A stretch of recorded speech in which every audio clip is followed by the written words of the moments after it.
Everyone has moments in life they can't just stop thinking about. They can be embarrassing things, like that one time you face planted in front of a group of teenagers, or something amazing like the first time you hosted your family for the holidays. And on Baby, This is Keke Palmer, hosted by me, Keke Palmer, and presented by BMW, we know to savor the good memories and let go of the bad. And one thing everyone remembers fondly is their first time behind the wheel of a BMW.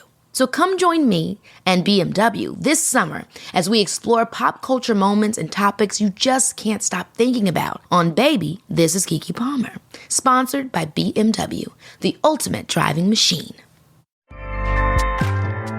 Acast powers the world's best podcasts. Here's a show that we recommend. What is The Briefing Room? It's a behind-the-scenes look at how the criminal justice system works and the lives of the people within that system. If you love true crime, well, these are the real people who do the job every day of making sure justice is served. Hi, I'm Detective Dave. I'm Detective Dan.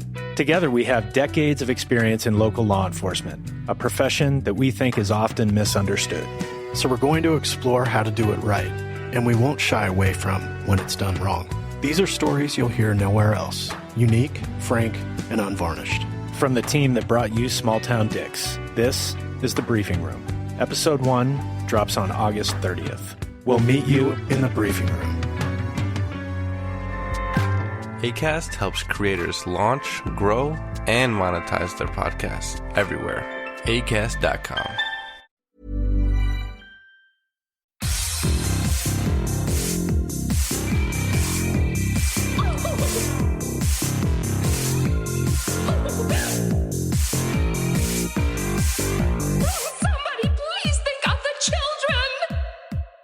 And welcome back to Little Cuts, our weekly mini-sode where we dig into the things that we've been watching recently. I'm Terry. And I'm Mary Beth. This week we're talking about 2 updates, a comfort rewatch, a found footage marathon, a wild-ass final season of a criminally underseen TV show, and then we smuggle some eggs and comfort a very sad dad. A very, very sad dad. Very, very sad dad. He's very, very sad. But what are your 2 updates? Okay, so first of all, last week I mentioned that I was reading Cunning Folk, and that I was like 2 hours from the end, and I was like, it's really good. Hopefully he doesn't, shit the bed with the ending. He didn't. I finished it this week. It's fantastic. Go out and read this book. I absolutely loved it. So that's my first update. The second update, back in like June, I can't remember exactly the episode off the top of my head, but I talked about a movie that I saw from a festival, and I can't remember which festival, but it was a movie called See For Me. Yeah, that's coming out this week, right? And it's out today, so I just want to let people know. I rewatched it again to hopefully get a review done, and I liked it much better on the second time because I watched it when it was like sandwiched between a whole lot of, festival movies.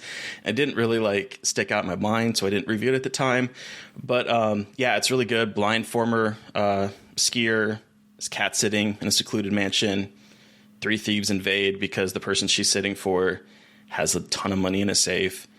And her only defense is this Army veteran, Kelly, who is working with this app called See For Me that allows like sighted people to help visually impaired people. And luckily she helps her through like the shit, and then it gets real. But it was really good on my second rewatch. I think it's a lot of fun, and it's out on VOD the moment this episode drops. So cool. Make sure to go see it. Yeah, and the actor playing the lead is in fact visually impaired, and they're also non-binary. They're non-binary, so it's super cool. And I just love that there is some non-binary disability representation in a horror release. So that's really fucking cool. And they're really good. The actor's name is Skylar Davenport, and they're really good in this. And I believe it might be their first role because it says introducing, I believe. Yeah, so, I think it is their first role. So, yay! Really good and fun. Really enjoyed it on second watch. Cool. So, speaking of rewatches, a comfort rewatch? Tell me about this. So, the movie we're going to talk about later has a very small part-ish, but important, played by Sarah Polley. And when I was watching it, I was like, oh, Sarah Polley, I love her. And then it made me remember that I haven't watched the movie Go in a very, very long time. And that is a movie that I can quote, like, I haven't probably seen it in probably maybe, I don't know, a decade or so. And I was watching it and I slipped back into it and I was like, oh, this movie is so good. And I could quote it like just like nobody's business. But Go came out in 1999, the year of the best movies ever. Directed by Doug Liman, which, you know, okay. I mean, he would go on to do Edge of Tomorrow and The Bourne Identity. Interesting. But more importantly, it was written by John August, who is a queer man. It's written by John August, who is a queer man who has written a bunch of stuff like Big Fish. He was a writer on Frankenweenie. Oh. He was a writer on Charlie and the Chocolate Factory. He came up with a story for Dark Shadows. Like, he's done a lot of that kind of stuff. But he got his start. This was his first feature film writing. And it kind of, I mean, I think right at the time, critics were talking about how it sort of aped from Pulp Fiction. And it does. It has a nonlinear structure where it tells, I think, 3 distinct stories that have like title cards on it that all kind of interact with each other. And so the identity, the point of focus initially is Sarah Polley's character, okay. Rana. It's a Christmas film who is about ready to get evicted on Christmas because she can't pay her rent. Mm-hmm. And so she's working at a grocery store, and one of the workers, Simon, is like, hey, I'm going out of town, or I want to go out of town with my friends. We're going to Las Vegas. And he's like, so I'll give you cash up front if you go do my shift. And she takes it because she's desperate. She works the shift. She gets approached by 2 actors who want to score some drugs off of Simon, who's not there. And so they ask her and get her involved. She ends up going to Simon's dealer, kind of cutting him out of the picture because he's gone. And then it sort of escalates from there. We follow her. We follow Simon in Las Vegas. We follow the actors. We follow the drug dealer. We follow all these people as they like crisscross on this one crazy night. And if you look at the cast, you have Sarah Polley, Jay Moore, Scott Wolf, Taye Diggs, Katie Holmes, a very early a very early performance by Melissa McCarthy. Melissa McCarthy, yes. Very early performance by her. William Fichtner, Timothy Oliphant is the drug dealer. Just a whole bunch of who's who, either at the top of their game when they were really big and famous, or like just about to like really explode. And it's such a good movie. It's very funny. It's just a good time. And it's like one of those movies that I just sat down and I just remembered, I love this movie so much. I've never seen it, and now I'm gonna have to watch it. It's so fucking good. It looks fun. It looks so good. Fun.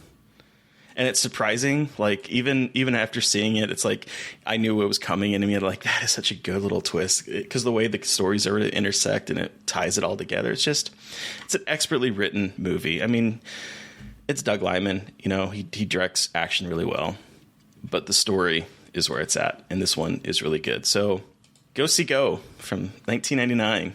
Cool. But yeah, that's Go. What a cast, right, though?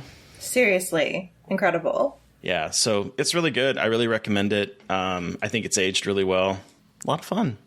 Okay, but I want to hear about this found footage marathon that you did. So for New Year's this year, I decided to watch 3 found footage movies because, of course, I did. Very on brand, ending up 2021.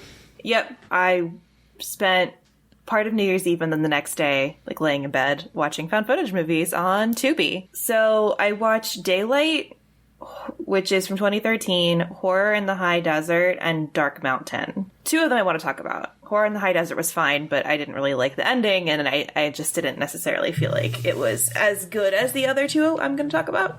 Okay. So these are all available on Tubi for free, with commercials, but they're all on Tubi. If you want to watch found footage and find found footage, Tubi is the place to be, because I just like...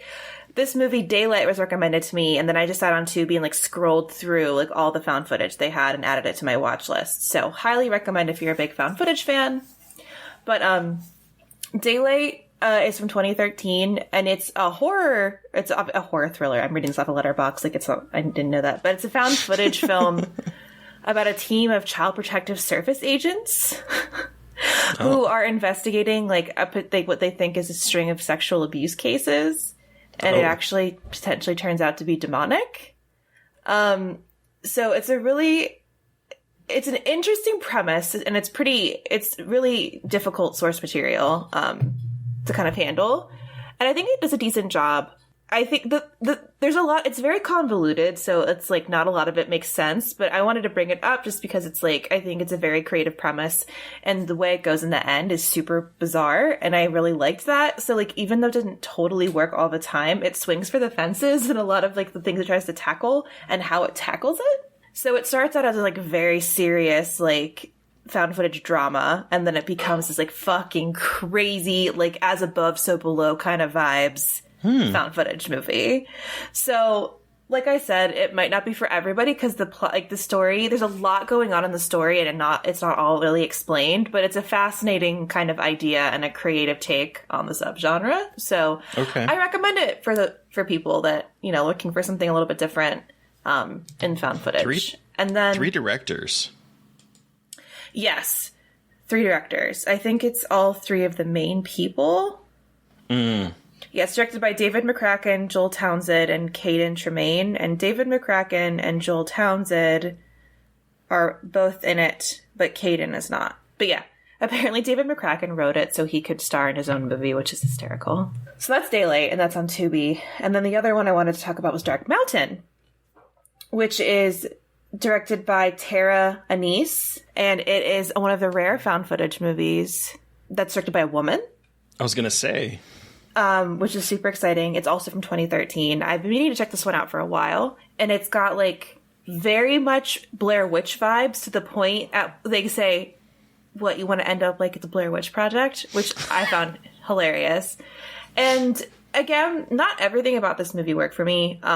There are some parts that are just like a little bit slow, but I liked, again, so a crew goes into the desert looking for, it's called the Lost Dutchman Mine. So they're trying to basically do like a looking for a lost treasure show, and people are like, it's called Superstitious Mountain. So like, and it's cursed. So like everyone is telling them like, you go up there and you disappear. Like it's not, don't do it. And they're like, fuck that. We're going to go anyway. And Did they disappear? They do, in fact, disappear. It does not go well for them. But it is very Blair Witch in the woods. Not the woods. Blair Witch in the desert. But I didn't necessarily mind that. I think it's like, it's got very, like, there's even like a crying monologue to the camera. And it's a woman in charge of the group who is like, I'll do anything to make my movie. And then the 2 guys who antagonize her. So, like, it's very, very similar, but interesting. And again, like, this might not be for every person, but I think, one, it's a found footage movie directed by a woman, so I will always be standing and supporting that because there are not enough women making films in the subgenre. So, like, automatically, I like it just to support. It's rocky, but again, it's on Tubi for free. I think it's worth watching, and I think, you know, I wish she was making more movies and more found footage, because I think she, like, it felt like a very good kind of like, okay, it's the only movie she's ever directed. And it's like, you kind of get the idea for found footage. All right, cool. So make another horror movie. Because now you've kind of grasped that you kind of understand like what that structure is. And it wasn't bad. And like you did a decent job creating that conceit around it and like creating something fucking bizarre going on around them. But, you know, it needs a little polish, but that's okay. That's why we love found footage. And I just want one last thing. I'm not really going to talk about horror in the high desert because I thought it was kind of boring, but the last 20 minutes is some of the most stress-inducing shit I've ever seen in my entire life. Oh, really? It's incredible. I wish the movie was just that part, because the rest of it is boring. Sorry, but like it's just boring. But the end is just like, I'm going to vomit up my stomach kind of stuff. Oh, wow. So I mean, that's the way to end found footage films, though, right? Is like that sort of like yeah, and usually I like that, but I guess just like it drags on a little bit for me, and I typically don't want to like talk shit about movies I didn't like because like I don't want to be that person. It's not bad. I mean, again, it's on Tubi. It's not bad. The ending is really good. The ending, most of it is good. I don't like the explanation for what's going on. I think it's kind of cheap, but there's like the actual like it's like a pseudo documentary thing, but the actual like found footage that they're talking about at the end is incredible. So I mean, you can skip ahead to the last 20 minutes and you're really not going to be missing any context. A guy went missing in the woods, but yeah, I had a great time starting off my year with a bunch of found footage movies.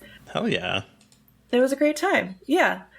But I want to hear more about this criminally underseen TV show. I think I know what it is, but tell me more about this show.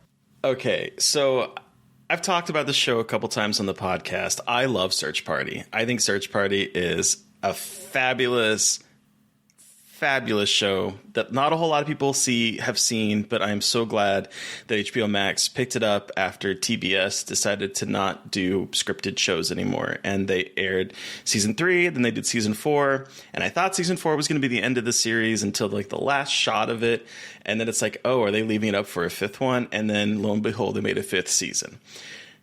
I'm not going to talk a whole lot about it because I can't really talk a whole lot about it without spoiling it. I will say that if you're watching along with it, they're dropping all 10 episodes the day this episode comes out, so you can binge it. It is this season is very, very, very bingeable. It's very, very, very weird. I think it takes a huge hard left turn from the serious 4th season and goes in directions that I was not expecting whatsoever. I'm writing about it with Joe. You'll be able to read our reactions of the first 9 episodes the day this drops, and then we're going to do a 10th episode / kind of show retrospective for the second part of it. Okay, I'm unfortunately going to spoil the very end of last season, so if you haven't watched it, just please skip ahead, but go watch it. So the way this show has worked is that each season has kind of taken a subgenre of like horror or thriller or something and added comedy to it. So like the first season is almost like a noir detective. The second season is like a Hitchcockian paranoid thriller, again comedy.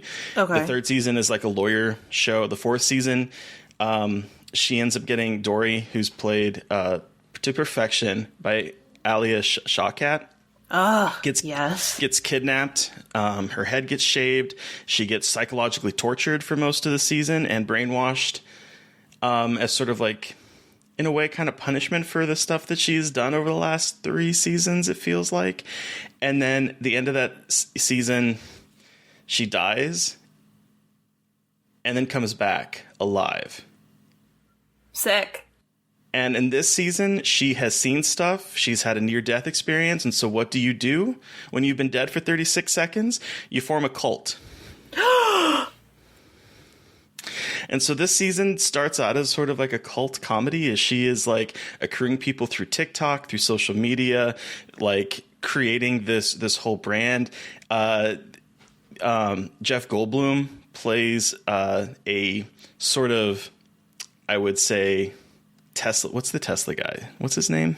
Nikola Tesla? No, Elon Musk. Car. He plays sort of like an Elon Musk, like Nikola Tesla. I love it. He plays sort of like an Elon Musk. I mean, yes, that is true. He's like, he plays an Elon Musk kind of billionaire who latches on to Dory, the main character's sort of like her cult thing, and decides that they would want to make like a pill that gives you enlightenment, because who has the time to find enlightenment? And so they get all these scientists to start like trying to develop a pill that's going to basically do what happened to Dory, where she died for 36 seconds and came back like seeing everything. And they want to sell enlightenment in the pill. So it's talking about that. It's talking about TikTok culture, about like social media culture, about the cult of the personality. And then it goes into some really far out directions. And I was like, wait, are they doing this? Is this really happening? And I don't think there's going to be some people that are going to be like, this just jumped the shark. And it does. But it feels almost like a victory lap in a sense of like the first 4 perfectly executed seasons, and now they're just having fun. I mean, this thing has like a little bit of an kind of parody in it. It has like a little demonic child who might or might not have been created without people. Not quite sure. Maybe formed in a lab. You don't really know. Like, it has all of these little tiny things that just start to build to an apocalyptic mess at the end. And it's wild. It's crazy. It's a surprising way to end this show, because this is the 5th and final season.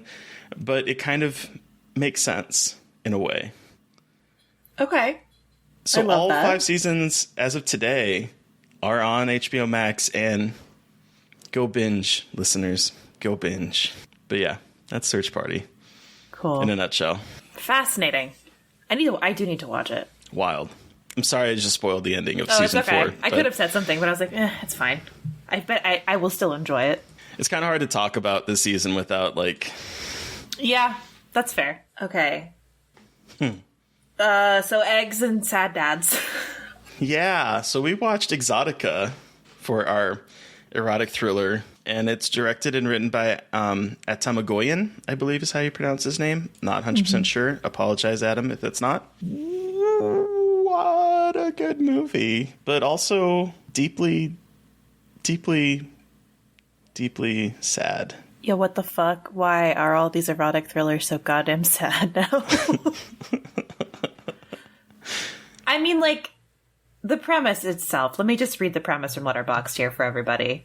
In the upscale Toronto strip club Exotica, dancer Christina is visited nightly by the obsessive Francis, a depressed tax auditor, who is played by Bruce Greenwood. Also, Christina is played by Mia Kirshner of L Word fame.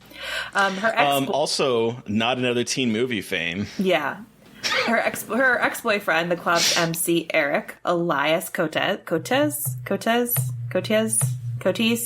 I'm so sorry, everybody. Still jealously pines for her even as he introduces her on stage. But Eric is having his own relationship problems with the club's female owner. Then Thomas, a mysterious pet shop owner, is about to become unexpectedly involved in their lives. And so, like, reading this, I kind of thought it might be a little silly, because I'd never heard of it before. Like, I didn't know anything about it. No, furthest fucking thing from silly I've ever goddamn seen in my entire life. Everyone is so fucking sad. Yeah. And, like, tied together by trauma. Yeah. So one thing that, like, really stuck out to me while I was watching this was the way that the film kind of takes on the voyeuristic aspect of that we see in a lot of, like, thrillers, where it opens up with a man in, like, an airplane search room, where they're, like, going through his stuff, and there's, like, a two-way mirror. And so we kind of focus on the people on the other side that are watching him, and that kind of motif continues throughout, especially get to the strip club, where there's, like, the guy that is the DJ, Eric is, like, watching the love of his life through, like, two-way glass. And it just becomes, like, this weird thing of people watching other people, but being so separated from other people and not being able to, like, connect with other people. Yes. A lot of watching and pining and trying to watch as if watching only is going to be some kind of connection. But the watching isn't enough. But no one really touches either. And it's this really interesting kind of dance that goes on with this hot dance. Because...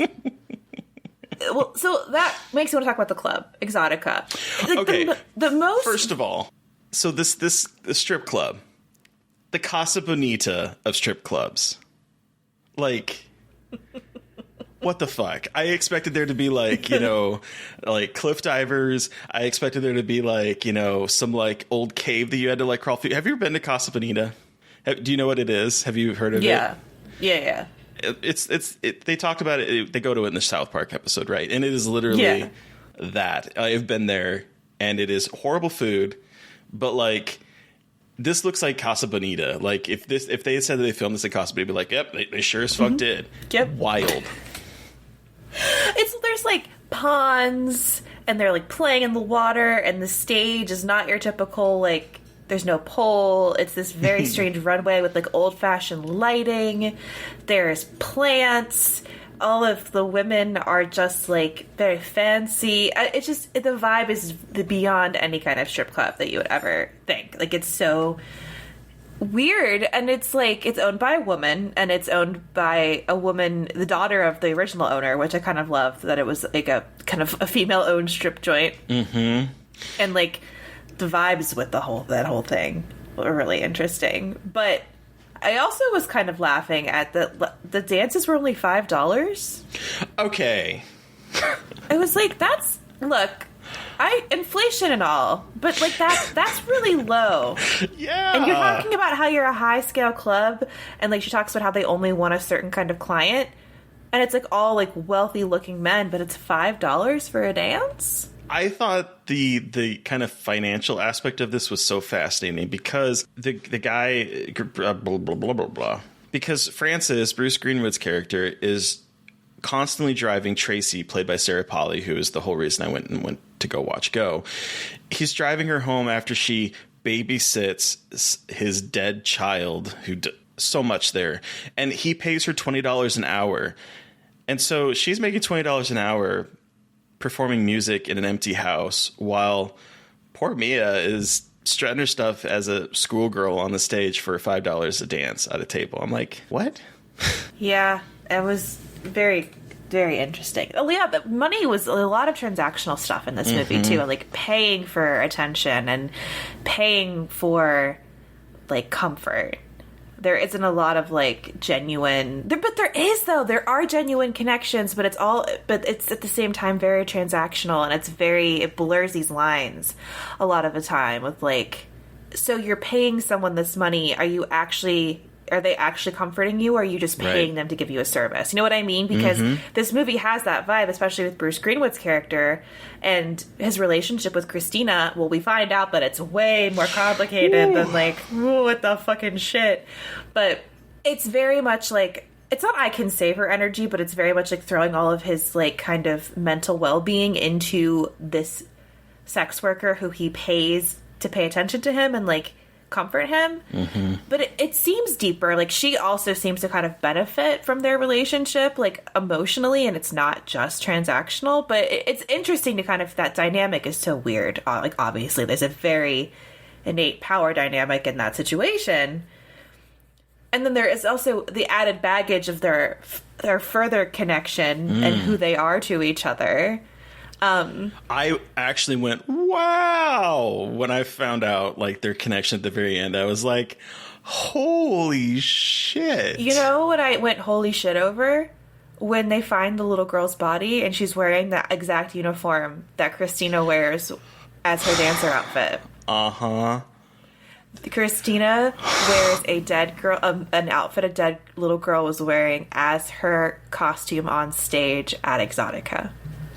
If that does not scream, I am working through my trauma in one of the most like complicated ways possible. I almost said worse, but I will not say that because everyone deals with things in their own way. But God damn it, that is not a complex way to deal with your I hadn't even put that together until you just said it, but holy shit. But then you also have him working through his very complex feelings about his daughter by going to a strip club where Mia Kirshner is working as a schoolgirl.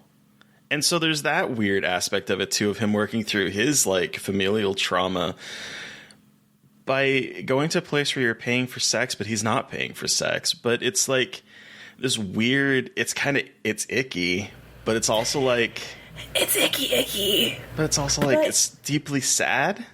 Because, like, as you find out how everyone is connected, you're like, oh my god, everyone is very sad and very fucked up over this tragedy, and they're all just trying to figure out how to deal with it in very complicated ways that aren't... Again, they're not wrong, they're just very complicated and much more destructive. They're destructive ways of, because, like, Christina, Bruce Greenwood's character, and then the DJ, Eric, are all part of this trauma and this really weird triptych of bullshit that, like, and by bullshit I mean just, like, so much emotional baggage, like, everyone got involved with the other for probably, like, very bad reasons in terms of, like, trauma bonding and comfort in, like, the wrong places, and you don't get that at first. Like, this movie starts out and you're like, what is everyone's problem? And then as the movie progresses, it beautifully and tragically all comes together, and they are just united by the saddest thing. Mm-hmm. But I also love that they don't go into a lot of detail with the tragedy. Like, it's very much like what happens after the fact kind of thing, rather than like a reveling in the death of the little girl. It's just like, it doesn't go into like how it happened or anything. It's mostly just like how these people are recovering after a horrendous tragedy. Or not recovering, because their relationship between all three of them feels very codependent to like... That's true. I guess recovering is not the right word. Experiencing in the middle of grieving. I just feel like they're constantly like cutting open the wound again. Like, it's just... It's like... Dancing as... dressed as a little girl can't... I mean, like, again... Everyone deals with trauma in different ways, right? But Absolutely. I don't think she's working through it in a positive way. You know what I mean? Like, it doesn't seem like she's really working on that one. And I don't think Francis is improving whatsoever. I think he's just constantly stuck in this trauma cycle, and it's... Well, and he's like, I got kicked out of a club and I can't see her anymore. I'm going to murder somebody. Like, talk about like pent up like rage and just like inability to like understand your own emotions. Which is how the gay exotic pet owner literally was about to transition to talking about the exotic pet smuggling gay guy who becomes wrapped up in their weird shit randomly. Very randomly. He's smuggling eggs into the country.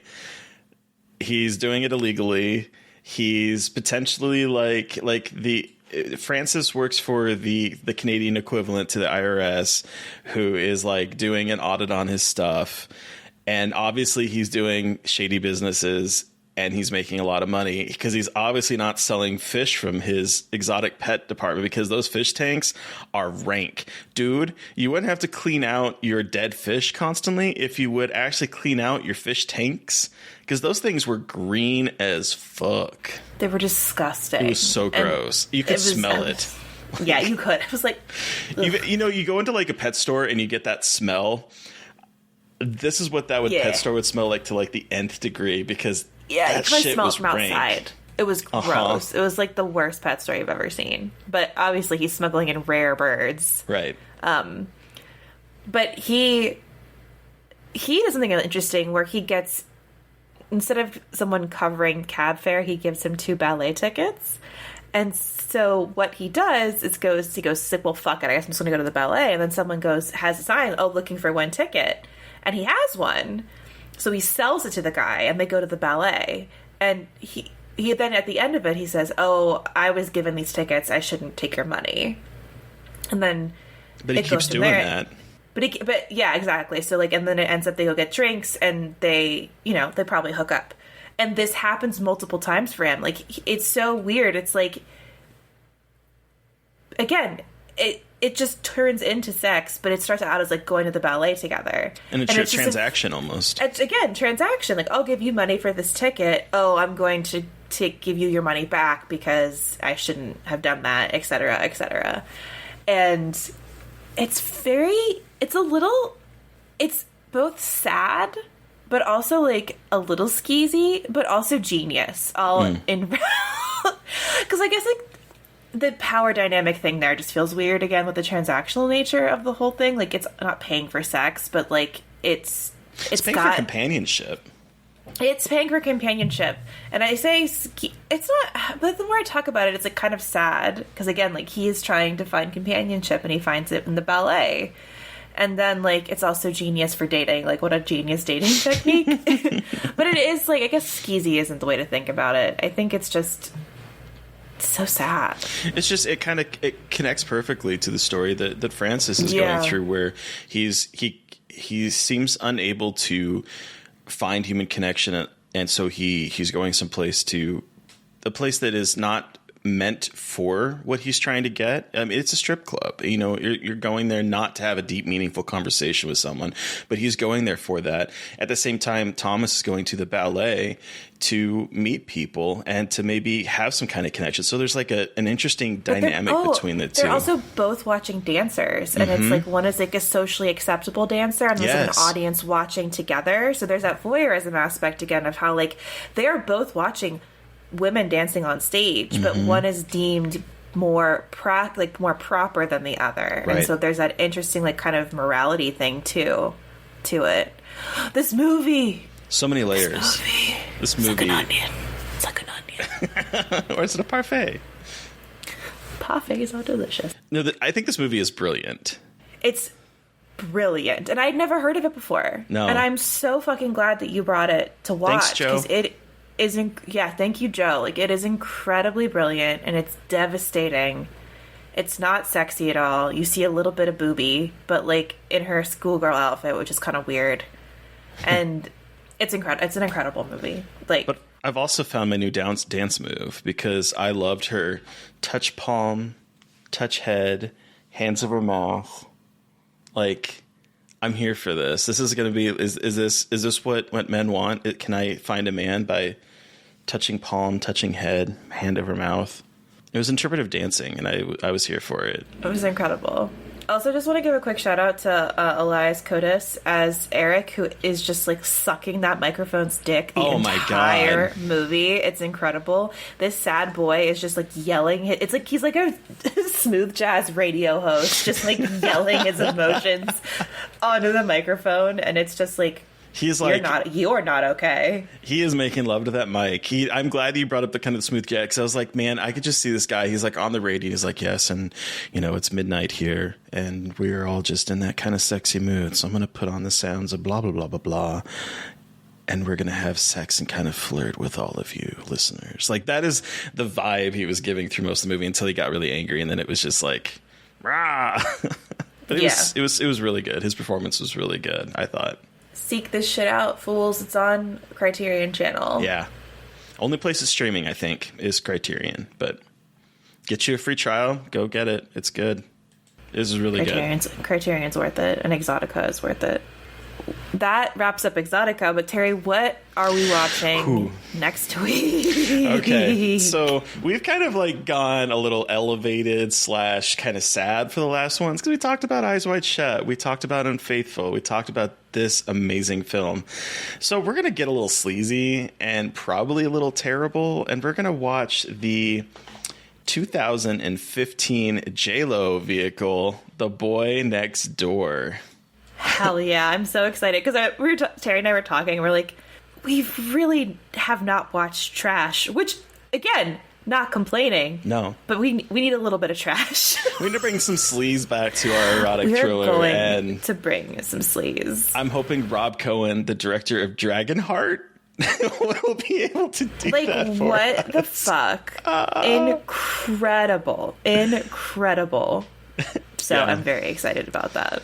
Yes, I am too. Even if it's going to be terrible, it's going to have Ryan Guzman like shirtless, I think. So I'm and J-Lo, and him here for it. Yeah, and J-Lo, and so, Kristen Chenoweth.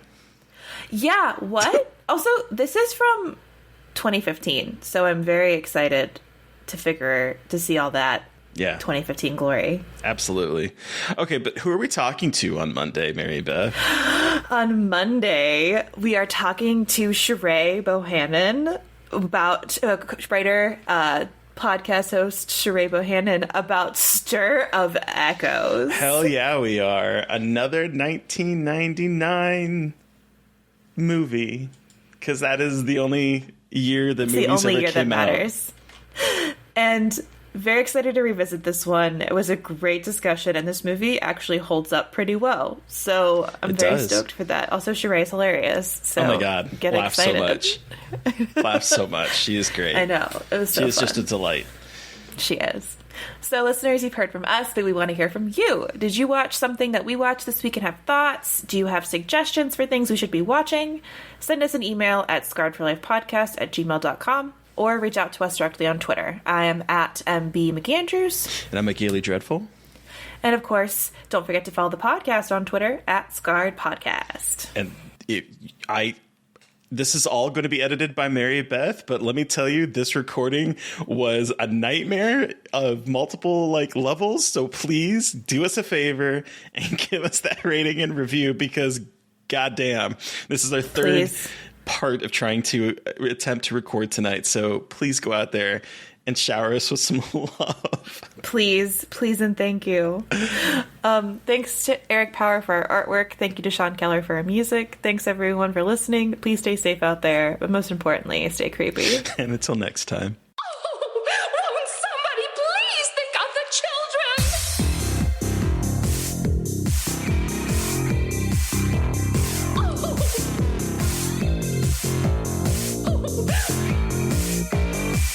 Won't somebody please think of the children?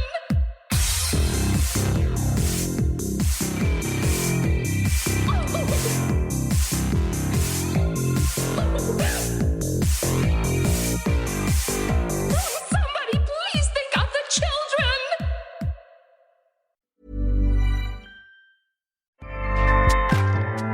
Acast powers the world's best podcasts. Here's a show that we recommend. What is The Briefing Room? It's a behind-the-scenes look at how the criminal justice system works and the lives of the people within that system. If you love true crime, well, these are the real people who do the job every day of making sure justice is served. Hi, I'm Detective Dave. I'm Detective Dan. Together, we have decades of experience in local law enforcement, a profession that we think is often misunderstood. So we're going to explore how to do it right, and we won't shy away from when it's done wrong. These are stories you'll hear nowhere else. Unique, frank, and unvarnished. From the team that brought you Small Town Dicks, this is The Briefing Room. Episode 1 drops on August 30th. We'll meet you in the briefing room. Acast helps creators launch, grow, and monetize their podcasts everywhere. Acast.com.